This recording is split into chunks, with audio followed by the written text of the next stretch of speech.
Oke, selamat malam Sobat Multibagger ya. Apa kabar nih ya? Kita ketemu lagi di video kita nih. Untuk kita kebetulan hari ini kita kedatangan tamu yang luar biasa nih ya. Ada tamu yang spesial malam ini dari Financialku ya. Ada Pak Melvin. Pak Melvin, selamat malam Pak. Malam, malam teman-teman semua. Malam Mas Andre, malam Ya, GVP. ini orang yang luar biasa nih ya di Financialku sebagai CEO-nya ya. Kita berikan terima kasih banyak Pak atas kedatangannya Pak Melvin, dan ada Pak Gembong nih Pak sebagai orang yang luar biasa nih, rekan kita dulu dari dulu ya, tapi sekarang ada di Financialku. Pak Gembong, selamat malam Pak Gembong. Selamat malam Mas Andre, Bu Vivi. Kita jumpa lagi kolaborasi dengan Investor Akademi Indonesia. Thank you. Ya Pak, saya selalu terkesima kalau Pak Gembong tuh dengan senyumannya ya, senyumannya tuh keren banget nih, ya luar biasa nih. Nah hari ini kita juga saya ingin ucapkan selamat dulu ya, tanggal 4 November ini Financialku ini sedang merayakan ulang tahunnya ke-5 tahun ya Pak Melvin ya. Oh, terima kasih, terima kasih. Selamat ya. Semoga selamat ya, semoga makin Tentu, sukses tentu. Pak Melvin ya, makin berjaya terus nih Financialku ya, semakin berkembang terus. Amin, amin. Thank you. Oke, ya ini teman-teman ya pasti udah gak sabar kita pengen ngobrol-ngobrol. Sebelumnya saya pengen kita ngobrol beberapa hal dulu ya. Kadang-kadang kan mungkin teman-teman kita dari kemarin kita video-video ngebahas tentang saham melulu gitu kan, investasi saham, saham gitu kan. Nah, kita di sini kan ada satu topik nih yang kita mau ambil, yaitu tentang bagaimana financial planning atau investasi. Nah, kadang-kadang teman-teman suka bingung ya, ada yang ngomongin bahwa kita harus financial planning dulu baru bisa investasi. Ada yang ngomongin apa yang mau diinvestasikan gitu kan, apa yang mau di financial planning kan, investasi dulu dong daripada financial planning gitu kan. Duitnya kalau nggak ada, kalau nggak diinvestasikan dulu, baru direncanakan kan, seperti itu. Nah, saya pengen nanya dulu nih, menurut dari apa namanya tuh CPV nih, Ci, mending mana dulu Ci, kata CPV? Financial planning dulu atau investasi? Kalau saya financial planning dulu. Kalau duitnya ada lebih diinvestasi, baru investasi planning. Oke, nah beberapa teman saya yang ngomong terbalik, Ci, investasi dulu. Ya kamu kalau duit masih sedikit, kalau nggak diinvestasikan, apa yang mau di financial planning kan? Nah, kita coba tanya pada yang ahlinya nih, Pak Melvin nih Pak. Kira-kira menurut Pak Melvin sebaiknya seperti apa nih Pak? Sebenarnya financial planning sama investasi itu saling melengkapi. Jadi, kalau financial planning itu ibaratnya itu kayak GPS kita yang bantu kita dari kondisi keuangan kita sekarang ini nyampe ke tujuan keuangan kita. Jadi jasa GPS. Nah, investment itu peranannya sebagai kendaraannya. Nah, kalau GPS itu yang ngarahin, oke, gimana nih nyampe ke tujuan keuangan kita. Misal, aku rencana pengen beli rumah 2 tahun lagi. Butuh uang katakanlah 500 juta. Sekarang baru punya uang 100 juta. Bisa nabung 10 juta. Berapa yang harus target investasinya? Investasinya apa? Nah, itu adalah financial planning. Tapi ketika kita milih produknya investasi, kita alokasi aset, sekian persen di apa, sekian persen di B, sekian persen di C, nah itu sudah masuk ke produknya, investmentnya. Jadi sebenarnya itu bukan telur atau ayam, tapi itu is a part of the process. Yang bisa disebut itu seperti sebenarnya personal finance management. Gitu, Mas Andre. Oke, jadi justru saling melengkapi ya, bukan kita ngomongin memilih mana dulu ya. Nah, saya pengen bertanya juga nih pendapat Pak Gembong. Menurut Pak Gembong gimana nih Pak? Mungkin. Ya, ayam sama telur duluan mana? Pilih yang mana? Susah kan? Tergantung sudut pandangnya. Financial planning sama investasi itu adalah satu bagian yang nggak terpisah. Bukan untuk dibandingkan, tetapi saling melengkapi prosesnya. Nah, di mana mau diinvest? Uang buang dapur aja agak susah, benar nggak? Besok makan apa masih susah gitu kan? Besok utang apa susah gitu. Nah, itu. Jadi menurut saya itu satu bagian utuh, tidak dipisah, tapi saling melengkapi. Oke, jadi satu bagian utuh ya yang nggak bisa dilepas-lepaskan ya. Tapi ada juga yang bilang kayak gini kan, justru karena investasi dulu kita uangnya jadi bisa berkembang, baru kita diatur tuh mau seperti apa tuh uang-uangnya. Betul nggak sih kira-kira kalau seperti itu pemikirannya? Mungkin menurut Pak Melvin mungkin gimana Pak? Sorry, suaranya barusan tidak kedengaran. Boleh, Mas Andre? Oke. Sorry. Misalkan kan ada beberapa nih yang ngomong nih ya, ceritanya tuh kan justru karena investasi dulu, uangnya baru berkembang, baru kan kalau kita ngomongin ada uang untuk baru di-planningkan. Nah, menurut pemikiran seperti itu salah nggak ya menurut Pak Melvin?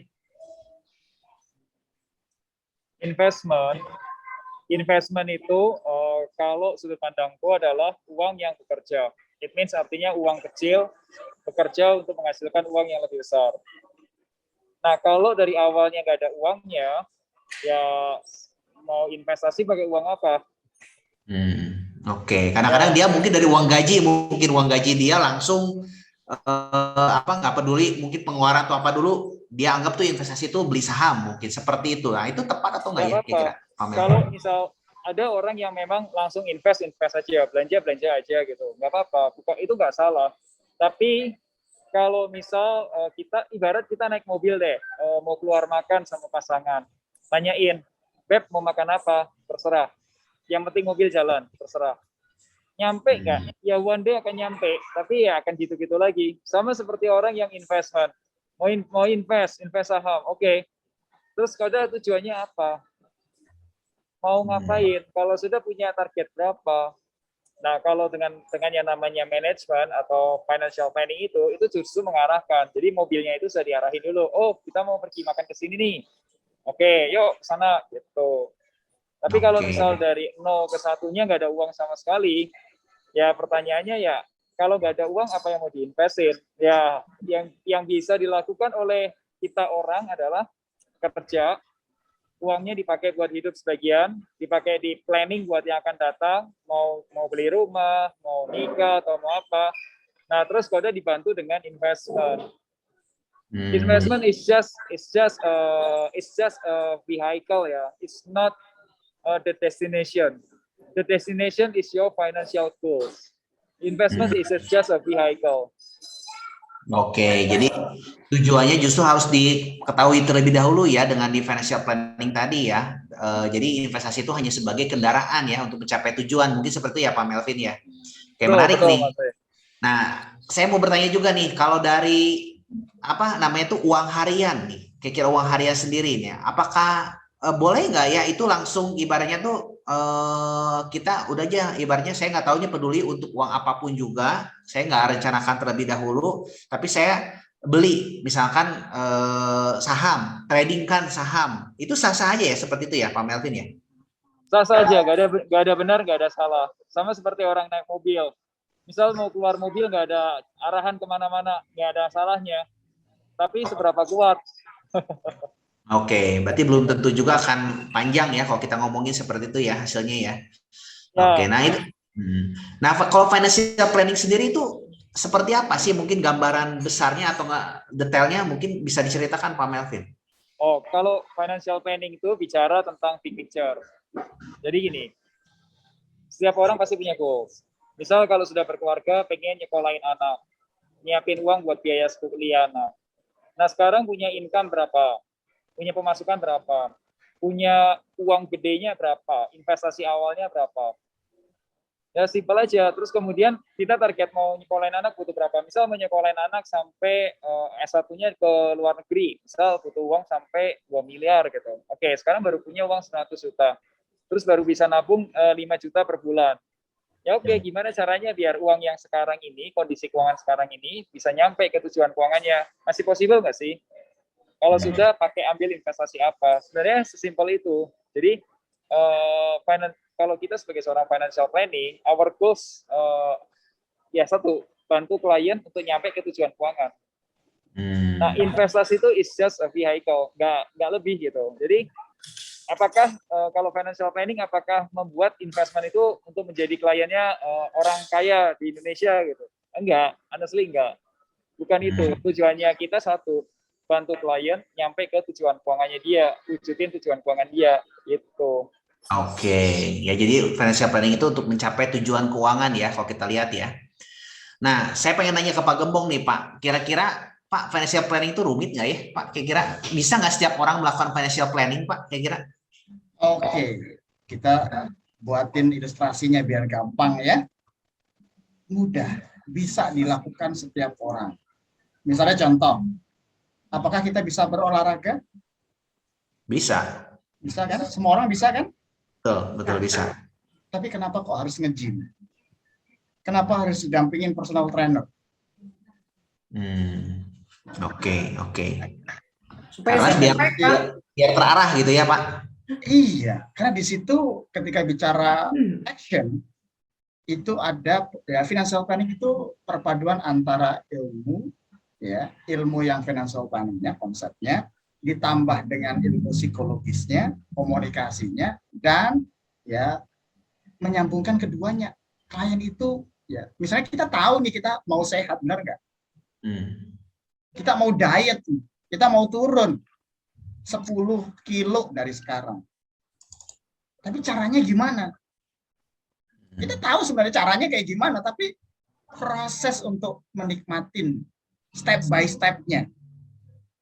Nah, itu yang kadang orang ya butuh teman.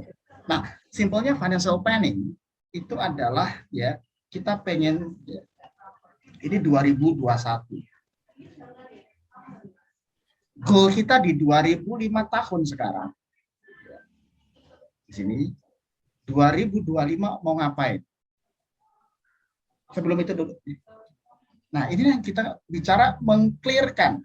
Ya, Mas Melvin bilang goal-nya, big picture-nya. Kita mau apa sih? Nah, goal-nya apa? Saya mau kaya. Berapa? Nah, ini yang kita ukur. Gimana how-nya?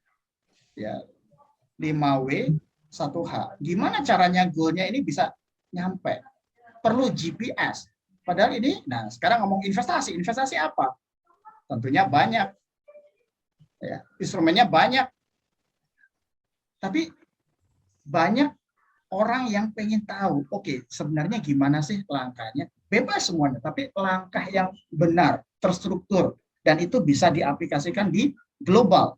Makanya ilmunya itu, kenapa ada ilmu? Karena sistematis, aplikatif. Jadi setiap orang bisa. Nah, sampai sini oke ya. Nah, financial planning itu apa? Ngomong investasi tadi. Financial planning itu membahas terkait dengan ya piramida keuangan, prioritas keuangan. Ini prioritas keuangan kita. Nah, gimana? Nah, ini ada tiga piramida. Nah, ini konsep yang sudah diuji coba oleh ya Mas Melvin dan Financial Group. Dan kami terus di situ. Sukses itu ada pola, gagal juga ada pola. Di investasi juga sama kan? Nah, ternyata masing-masing orang itu bisa polanya sendiri-sendiri. Saya mau invest langsung, silahkan. Uang-uang kita, uang-uang ya teman-teman sendiri. Tapi ada polanya. Karena investasi itu bicara ketidakpastian. Sebelum nyampe tujuan, kan ini ada naik turun nih. Sebelum naik ada turunnya. Siap nggak? Nah, disitulah yang fungsinya financial planning. Udah tahu tujuan keuangan, dia detailkan lagi, caranya gimana, ukurannya apa, timeline-nya apa, instrumennya apa. Tapi kalau kita bicara prioritas keuangan di sini, ini yang financial sebut adalah piramida keuangan. Boleh ya, Mas Melvin izin karena yang punya dia gitu ya. Dan terus diuji.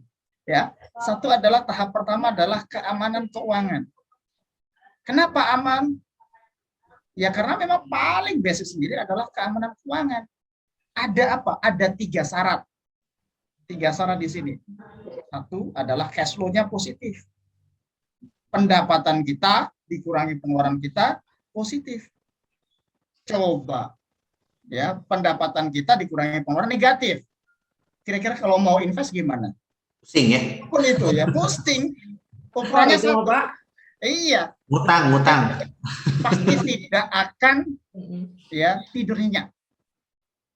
Karena udah ada tuntutan, cicilan sudah harus dibayar, nah, cash flow-nya. Nah, itu cash flow yang positif itu satu pertama. Yang kedua, dana darurat. Nah, ini dana darurat ada dulu. Baru yang ketiga, hutang, manajemen hutang. 3 poin ini baru dikatakan aman. Nah, keamanan keuangan dilengkapi yang namanya terkait dengan proteksi. Contoh kayak pandemik ini proteksi semua, ya. Proteksi apa? Proteksi diri, ya. terkait dengan kesehatan, terutama di sisi jiwa. Baru tahap berikutnya adalah invest. Kenapa invest tujuannya? Pengennya cuan, pengen mempercepat. Nah, di sini kenyamanan. Nyaman, ibaratnya gini, oke, kamu mau makan apa? Paling dasar adalah makan. Nasi dia udah makan. Tapi kalau kenyamanan, saya bebas memilih. Saya mau steak hari ini. Nah, saya mau misalnya nasi jagung, masing-masing kenyamanan. Nah, inilah investasi. Tujuan investasi di sini. Investasi mempercepat pilihan-pilihan kenyamanan tujuan-tujuan keuangan. Itu bisa nyampai. Baru yang terakhir adalah terkait dengan estate atau ya melestarikan harta. Kalau mau pensiun apalagi. Kalau sudah nggak mikirin dunia, ya Warren Buffett gitu, misalnya apa?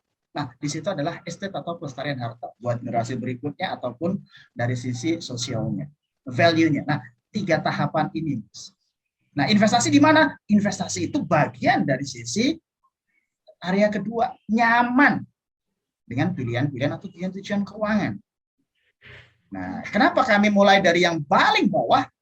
Karena itu kami sudah terapin, kami uji coba, dan klien-klien kami itu happy, tersenyum. Dia bisa hidup tenang, pada saat dana pensiun ada, dana daruratnya ada. Saat dia sakit, ya ada gitu kan. Nah, kira-kira kayak gitu ya Bu Vivi ya. Bu Vivi mau belanja, ada. Itu financial planning. Pantesan Pak Gembong senyumnya makin lebar ya Pak. Asik. Bisa aja gitu kan. Nah, itu Mas Bro. Nah, jadi financial planning aplikasi. Jadi proses untuk melihat tujuan keuangan, terus mendefine ya data-data keuangan, memikirkan solusi-solusi terbaik dari keuangannya. Nah, klien akhirnya dia oke, Mas, terima kasih. Itu kata yang priceless. Kenapa? Tujuan keuangannya nyampe. Ya. Nggak harus investasi, misalnya ternyata, Mas, aku sudah bisa nabung, udah happy. Nah, kalau mau yang lebih, cuannya lebih cepat lagi, ya IAI, Investor Akademik Indonesia solusinya. Thank you. Bisaan ini ya Pak Gembong. Benar tuh Pak Gembong. Kalau mau lebih cepat ke IAI ya. Nah ini kalau di finansialku sendiri nih, mungkin ke Pak Melvin ya Pak. Itu kalau tadi ya membantu tahapan tadi itu tersedia ya Pak. Misalkan jadi orang kalau pengen misalkan dia nggak ngerti gitu caranya dari mulai dari step 1 itu semua tersedia ya Pak untuk ini ya? Ada ya. Itu langkah-langkahnya seperti apa nih yang harus mereka lakukan sih Pak supaya untuk bisa ini sama finansialku?